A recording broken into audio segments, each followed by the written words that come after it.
Really, I was inspired to think about this paper by the invitation from the Gresham College, which I'm very grateful for.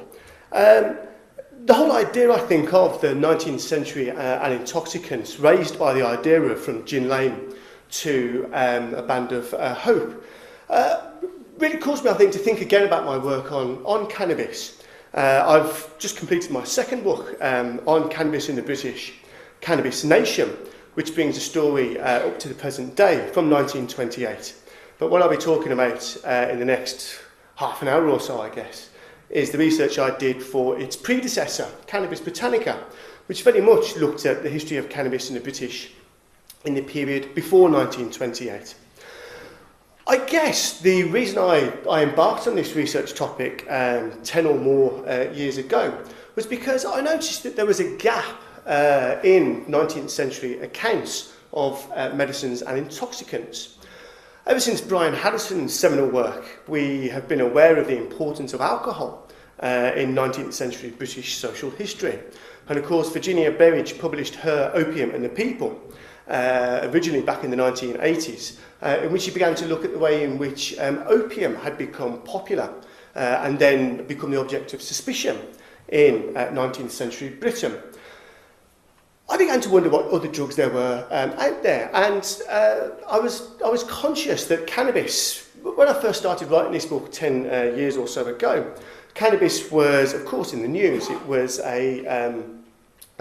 the subject of some discussion about whether it should be legalised or reclassified, and this debate ultimately ended in the reclassification of 2003 under David Blunkett.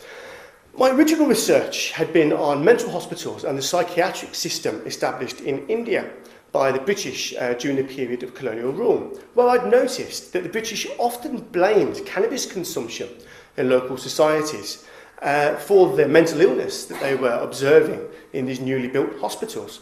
And I began to wonder whether there was a direct link between what I was hearing in the news, David Blunkett, reclassification, legalisation and so on, and these 19th century British encounters with cannabis abroad. And really what I hope to argue today is that there is indeed a direct link. And if you like, cannabis is the forgotten drug of 19th century British history.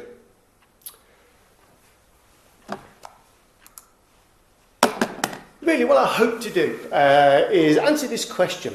Why were cannabis preparations heralded as popular medicines in the middle of the 1800s and yet subjected to a parliamentary condemnation and a commission of inquiry by the end of the century? Because what we find is that cannabis, as we'll see, cannabis was briefly heralded as a wonder drug by Victorian doctors and to become the object of some suspicion. Now, as you read through the paper, or maybe have a look at the books, you'll come across all sorts of different names for cannabis. And I suppose I really want to touch on a couple of these first, because these things will be used as I go along, but they're not interchangeable. And really, most of these names come from the British encounter with South Asia. Britain, of course, began to assert control over what was to be British India from 1757 onwards. And really, by the turn of the century, by 1800, the foundations of the British Empire had been laid. And what the British were doing whilst in South Asia was attempting to make money through mechanisms. First of all, trade, secondly, land tax, and thirdly, finding new products to take back to European markets. In many ways, the history of opium that's been charted by Virginia Berridge is one example of the way in which empire brought exotic new medicinal products back onto the British market. What the British found when they were observing drugs cultures in South Asia was that they were dealing with a variety of different preparations of the cannabis plant. Indeed, there was some confusion at the time about exactly what the plant was. There was some confusion about cannabis sativa, which is the cannabis plant as we know it. The British began a debate really about whether there was a completely different strain to be found in Asia called Cannabis indica, or whether this was simply a variety of the cannabis sativa. They also called it Indian hemp, and more recently it's been called marijuana. Ganja, a word some of you may be familiar with, is certainly used during this period for the preparations from the dried flower head, and these are usually smoked Bhang are preparations made from the leaves and stalks, preparations which are usually drunk. Charas and hashish. Charas is a South Asian word, hashish a North African word, really for the dried exudation, the sticky stuff that comes out the top of the plants, which is usually dried and smoked. Majum is a green sweetmeat, a sort of fudge or confection made using cannabis. And mudat is a preparation of hemp and opium. And part of the reason I think I put this up for you to have a look at is because it gives us a sense of how diverse and complex South Asia's experience of cannabis was. And again, it's certainly in the beginning of the 21st century, it's difficult to categorise exactly the way in which South Asians saw cannabis. But the best way I think of thinking about it is, first of all, they saw cannabis preparations as medicinal. And they would use cannabis preparations for dealing with the aches and pains of malaria. They'd use cannabis as a sedative, and really for a whole variety of purposes, specifically aimed at dealing with illness and really treating the symptoms of illness rather than trying to cure illness. But they also used cannabis simply for purposes of intoxication. They saw cannabis as fun. Cannabis was something you could take with your friends to ease conversation, to pass a hot afternoon away. But also, South Asians saw cannabis as somewhere in between. They didn't use cannabis simply for purposes of recreation or simply for medicinal purposes. They used, and again the term I use is a Victorian one, they often used preparations of cannabis as a tonic. In other words, this was a sort of pick-me-up, something that could be used to relax you. It wasn't being used purely for fun, but it wasn't really being used to deal with a specific complaint. Cannabis had these multiple functions in South Asian society. And really what we find is that the British medical establishment, which had no real experience of cannabis back in Britain, began to explore cannabis medicines and cannabis preparations when they began to serve abroad in the empire. Without going into too much detail, cannabis, it's a story I often tell. When I first started doing this project, I thought I'm going to be thorough. So I'm going to take the project right back into the mists of time. So there I was, sat in going through commercial dictionaries of the 16th and 17th centuries. And to my great excitement, I discovered that the Elizabethans were trying to grow cannabis across the home counties. And I thought, blimey, this is my passage to TV series and multi-awards. I'm going to rewrite the history of 16th century England. And of course, they were growing fields of cannabis sativa, not for purposes of intoxication, but for rope. And you find that in Northern Europe, cannabis sativa grows perfectly well, but because of our climate, the thing goes to fibre. So they're all lovely and tall and woody, but useless for purposes of intoxication. And whilst British doctors had gleaned knowledge of cannabis medicines from Arabic and from Greek medical texts, there was very little experience of cannabis itself up until the 19th century. Not least of all because cannabis is difficult to transport. Given the naval technologies of the period, shipping a load of cannabis all the way back from South Asia to the UK would usually mean that what turned up here was dried out and useless for purposes of medicine and intoxication. So it wasn't really until the 19th century when British doctors began to travel around the empire and to serve in the empire that they began to encounter cannabis drugs. Our earliest example of this is a chap called Whitelaw Ainsley. Ainsley was the first British doctor in South Asia to try and compile an encyclopedia of South Asian medical products. His predecessors in the Portuguese Empire included people like Cristobal da Costa, but it was Ainsley, who was serving in Madras, who decided that there needed to be an updated English language version of the whole of the Materia Medica of Hindustan. And he did this with considerable energy and zeal, compiling a volume in 1813, which would then be published as 2 volumes in an updated version in 1826. Now, in here we find entries on various preparations of cannabis. I'll give you an example here. Here we note his entry on Majum.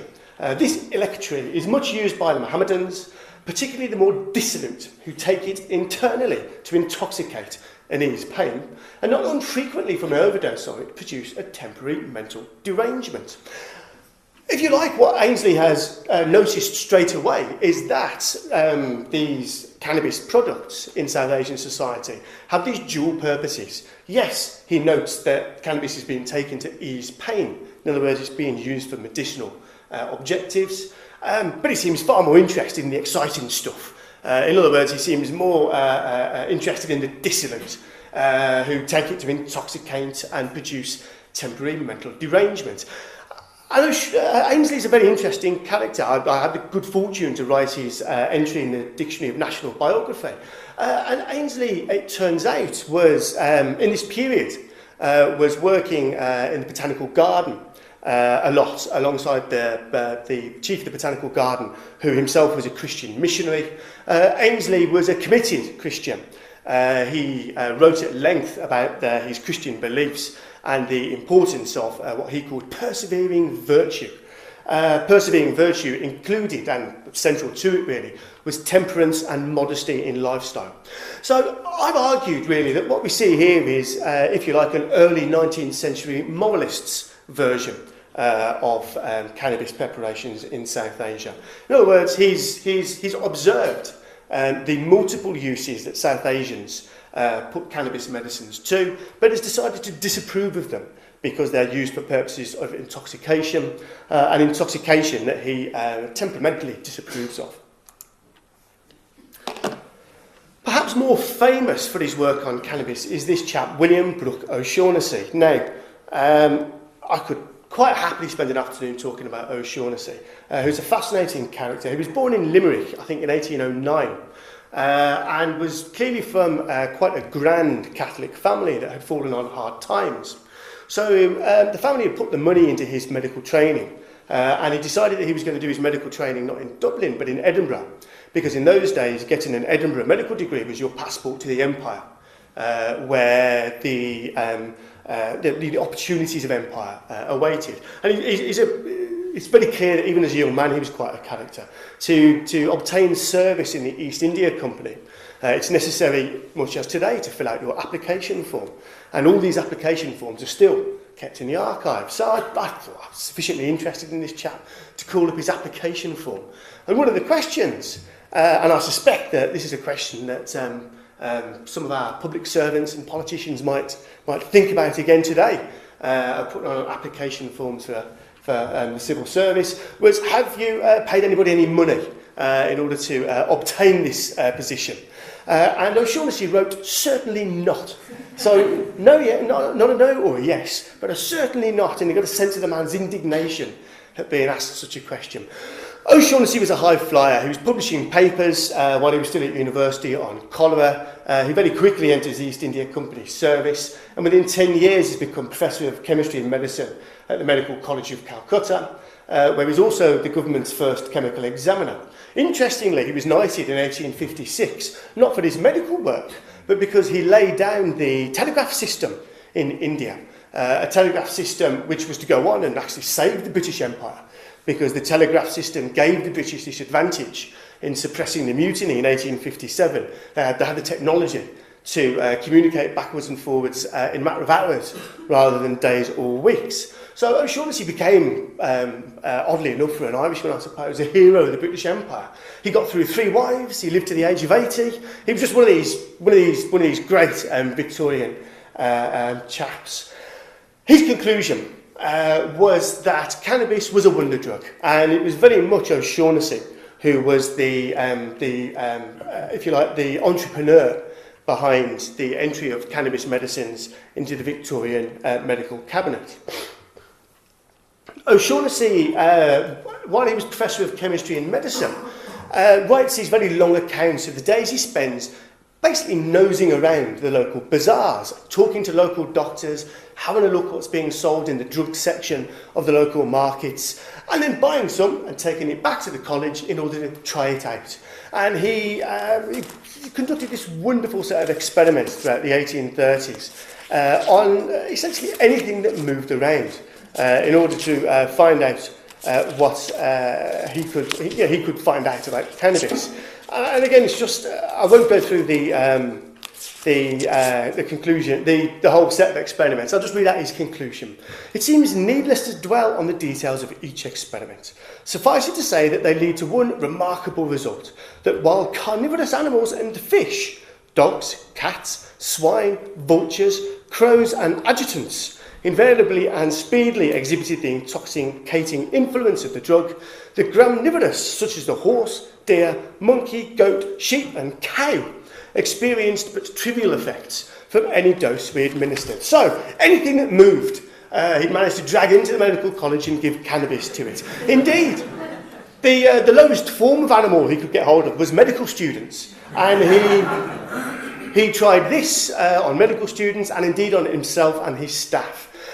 Which meant really, I think, that Whitelaw Ainsley, his predecessor, had gone around asking about cannabis. It's really O'Shaughnessy who seems to be the first British doctor to conduct experiments. And he seems to have brought his customary energy and zeal to this task by experimenting with cannabis on everything. His conclusions were therefore authoritative. He concluded that cannabis was a useful sedative, it was useful in dealing with inflammatory diseases, and perhaps most useful of all to doctors of the period, it was a powerful and valuable remedy in hydrophobia, in tetanus, cholera, and many convulsive disorders.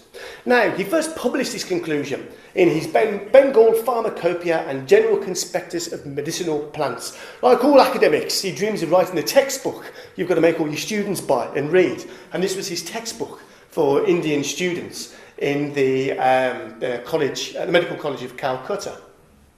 But his conclusions were very quickly picked up back in the United Kingdom. The Provincial Medical and Surgical Journal, which was the predecessor of the British Medical Journal, which was become the British Medical Journal in the 1850s, carried two successive front pages in the early 1840s, devoted to O'Shaughnessy's research, and eventually O'Shaughnessy was invited to attend a meeting of the Royal Medico-Botanical Society, essentially the forerunner of the British Medical Association, in London on February the 22nd, 1843. This was, by all accounts, a well-attended meeting. There was much excitement. O'Shaughnessy himself was invited to present a paper. Various others then stood, and there were speeches from the floor in which doctors were quick to report the experiments that they'd made back in the United Kingdom with samples of this drug. And really what we find is that this is the moment that cannabis arrives. Oddly enough, O'Shaughnessy, having made this big splash, he was admitted to the Royal Medico-Botanical Society as an overseas member at this meeting. O'Shaughnessy very quickly dropped his interest in cannabis. Indeed, as far as I can tell, he never publishes on it again after this meeting. And as far as I can tell, the reason for this is that he hot-footed back to India.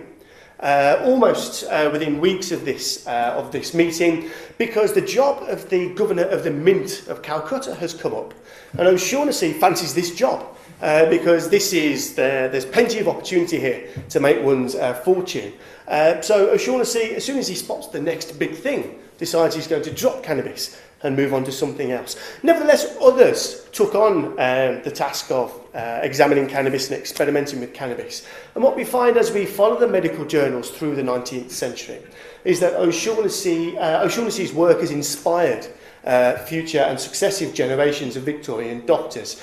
Oddly enough, we find that Victorian doctors settled on two particular types of medicine or medical problem. First of all, they began treating insanity and mental illness with cannabis. And indeed, by the 1870s, Thomas Clouston has won a set of major awards, the Fothergillian Gold Medal, no less, for his work with cannabis in the treatment of mental illness at the Carlisle Mental Hospital.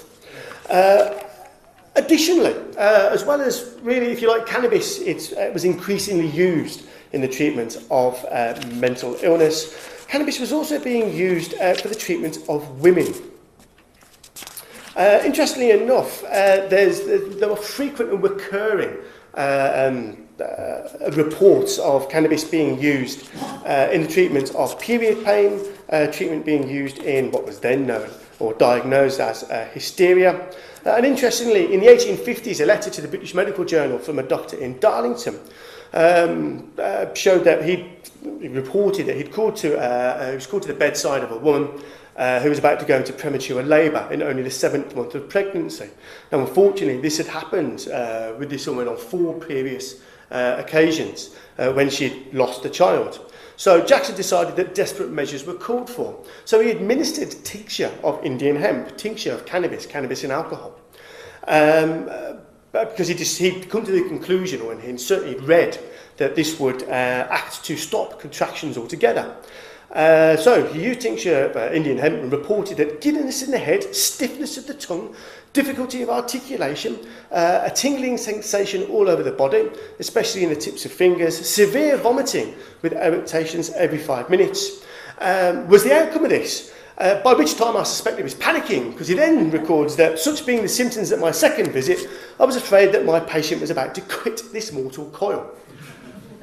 Nevertheless, next morning, the symptoms had abated and the treatment had been successful as she progressed to the 9th month of pregnancy and gave birth to a healthy child. So, cannabis medicines were increasingly used, and if you like, most popular for the treatment of mental illness and also for the treatment of various conditions particular to women.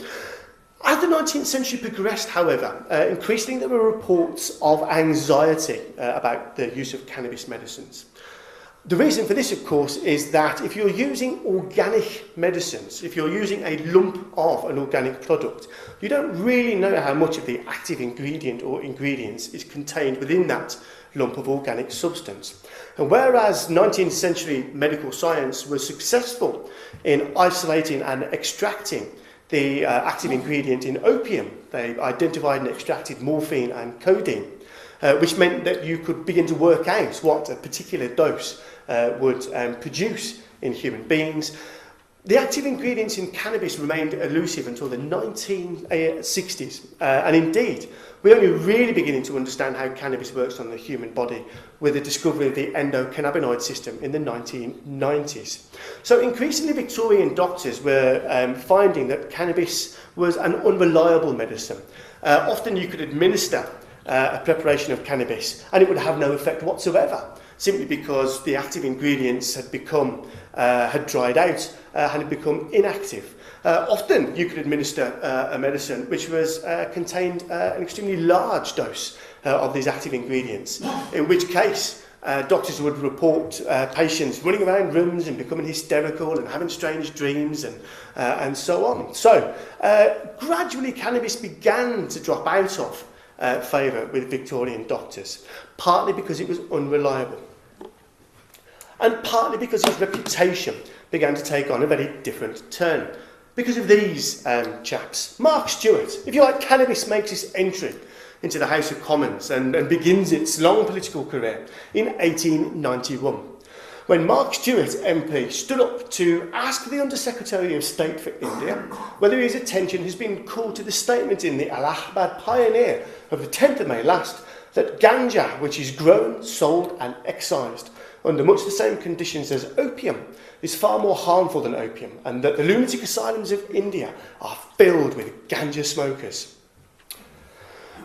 As far as I know, this is the first time that cannabis is mentioned in parliamentary proceedings, and it's no coincidence really that Mark Stewart MP isn't a doctor, but he's a prominent member of the Society for the Suppression of the Opium Trade. Stewart was an active temperance campaigner in the 19th century and had been an active member of the anti-opium campaign since the 1860s.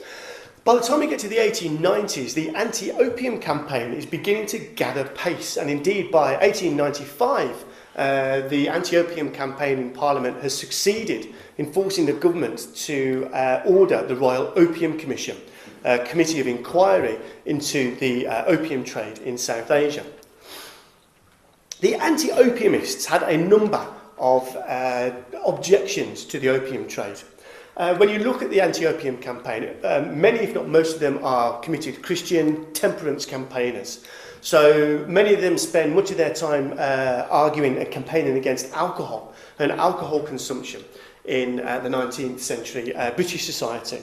And they very much see opium and later cannabis alongside alcohol as a dangerous source of intoxication, and intoxication that they regard as essentially immoral, something that they just simply regard as a source of wickedness.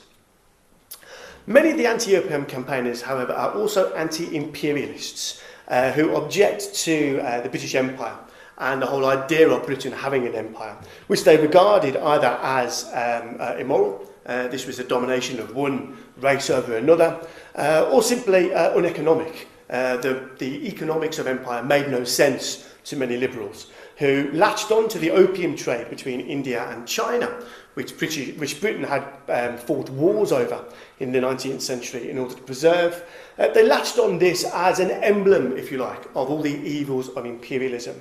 They decided that selling a dangerous intoxicant from a British colony into China simply for profit was evidence of the evils of empire and the lengths to which imperialists would go in order to maintain their power and wealth. So really what we see here is the moment when cannabis is being dragged into this set of debates. Cannabis is it stands accused of being far more harmful than opium, and it's causing mental illness across the empire. This was a wonderful stick with which to beat the government because, of course, in the 19th century in India, the British government had taken the decision simply to tax cannabis rather than try and seek to prohibit it. Basically, they turned up there, found that there was a blossoming market for cannabis products in South Asia. They certainly weren't minded to interfere with this. Indeed, they decided that they may as well take their cut and imposed a tax on the cannabis trade in South Asia. They were very careful to cover this in some justification. They would argue that they were using the tax not in order to raise revenue, but in order to set the price of cannabis artificially high in order to discourage excessive consumption, much on the same logic as the government levies a tax on alcohol today. But nevertheless, the suspicion remained that they simply saw this as an opportunity to increase their excise income. Whilst this was Mark Stewart's only ever statement on cannabis, his anxieties about the drug were taken up with more energy by this chap, William Sproston Kane, MP. Kane was a Liberal, and he had visited India on 3 occasions and had observed the local drugs trades for himself. He reported that here and there throughout the bazaar are little shops whose entire stock consists of a small lump of greenish pudding, which is being retailed out in tiny cubes. This is another government monopoly and is a preparation of the deadly bung or Indian hemp, known in Turkey and Egypt as hashish, the most horrible intoxicant the world has yet produced.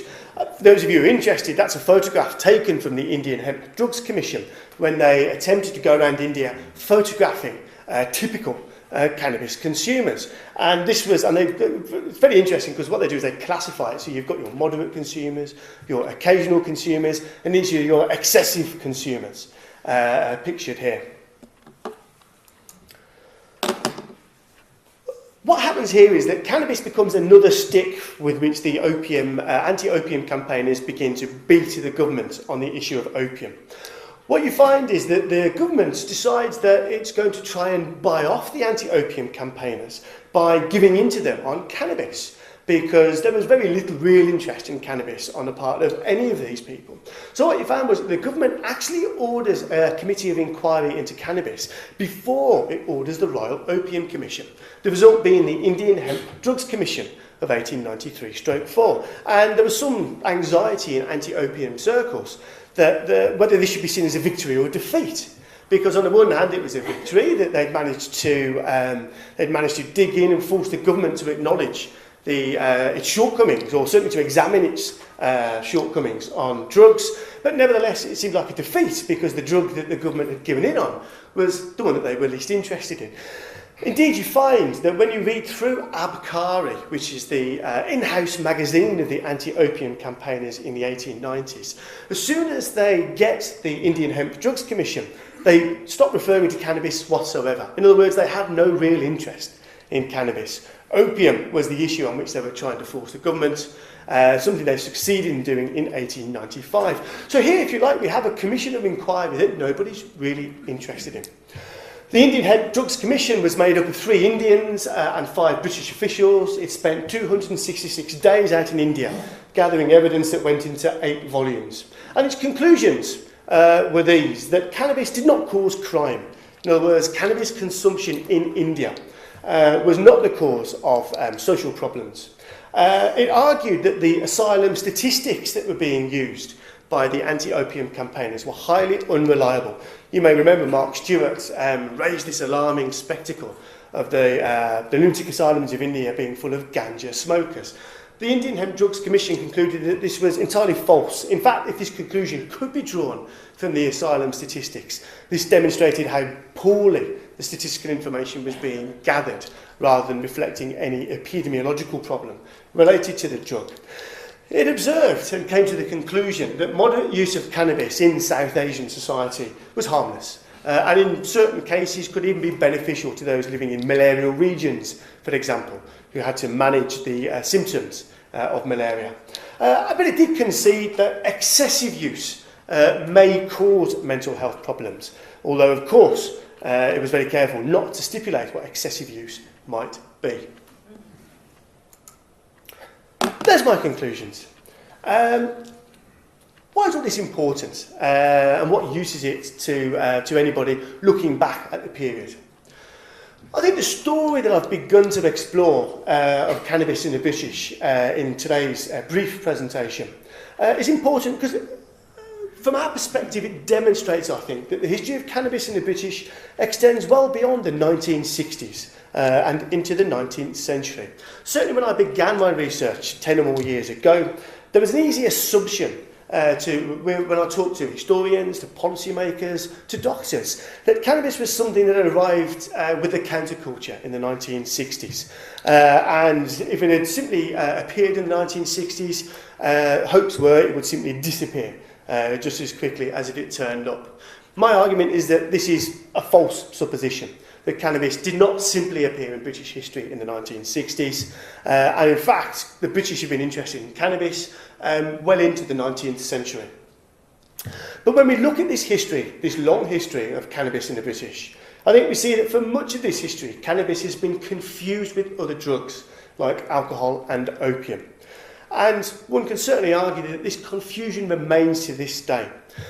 We saw in the 1890s that the anti-opium campaigners were readily seizing on cannabis and not really considering it for its own virtues and its own shortcomings, but simply assuming that it was something like opium and therefore it was grist to their mill. Similarly, earlier in the 19th century, we look at doctors like Whitelaw Ainsley.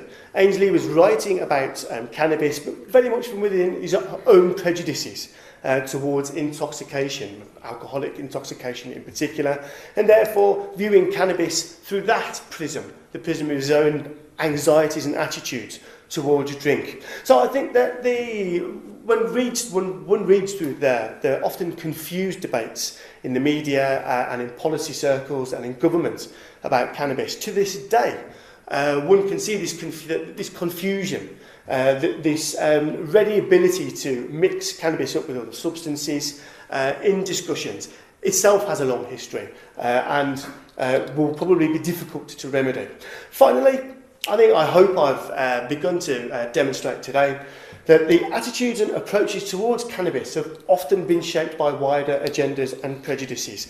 Whether this be the entrepreneurial ambitions of O'Shaughnessy, whether this be the temperance anxieties of Whitelaw Ainsley, or indeed the political ambitions and agendas of the anti-imperialists and the anti-opium campaigners. And I would argue that these attitudes and approaches have continued to be, towards the drug, have continued to be shaped by wider agendas and prejudices to this day. But that's the new book, and that's for another day. Thank you.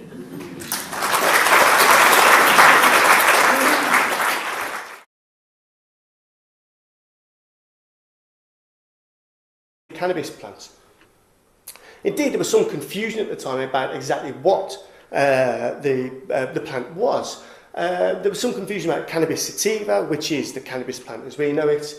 The British began a debate really about whether there was a completely different strain to be found in Asia called Cannabis indica, or whether this was simply a variety of the Cannabis sativa. They also called it Indian hemp, and more recently it's been called marijuana. Ganja, a word some of you may be familiar with, is certainly used during this period for the preparations from the dried flower head, and these are usually smoked. Bung are preparations made from the leaves and stalks, preparations which are usually drunk. Charas and hashish. Charas is a South Asian word, hashish a North African word, really for the dried exudation, the sticky stuff that comes out the top of the plants, which is usually dried and smoked. Majum is a green sweetmeat, a sort of fudge or confection made often blamed cannabis consumption in local societies for the mental illness that they were observing in these newly built hospitals. And I began to wonder whether there was a direct link between what I was hearing in the news, David Blunkett, reclassification, legalisation and so on, and these 19th century British encounters with cannabis abroad. And really what I hope to argue today is that there is indeed a direct link. And if you like, cannabis is the forgotten drug of 19th century British history.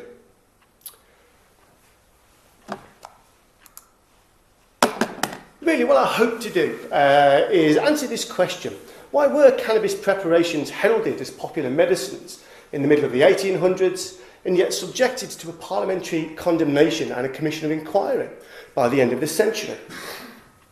Because what we find is that cannabis, as we'll see, cannabis was briefly heralded as a wonder drug by Victorian doctors and to become the object of some suspicion.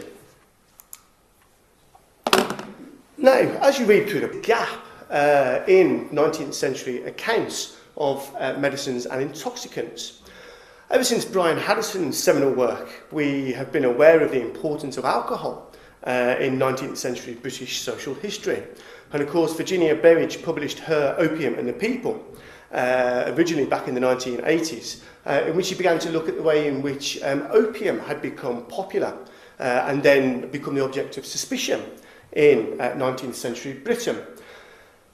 I began to wonder what other drugs there were out there, and I was conscious that cannabis, when I first started writing this book 10 years or so ago, cannabis was, of course, in the news. It was the subject of some discussion about whether it should be legalised or reclassified, and this debate ultimately ended in the reclassification of 2003 under David Blunkett. My original research had been on mental hospitals and the psychiatric system established in India by the British during the period of colonial rule, where I'd noticed that the British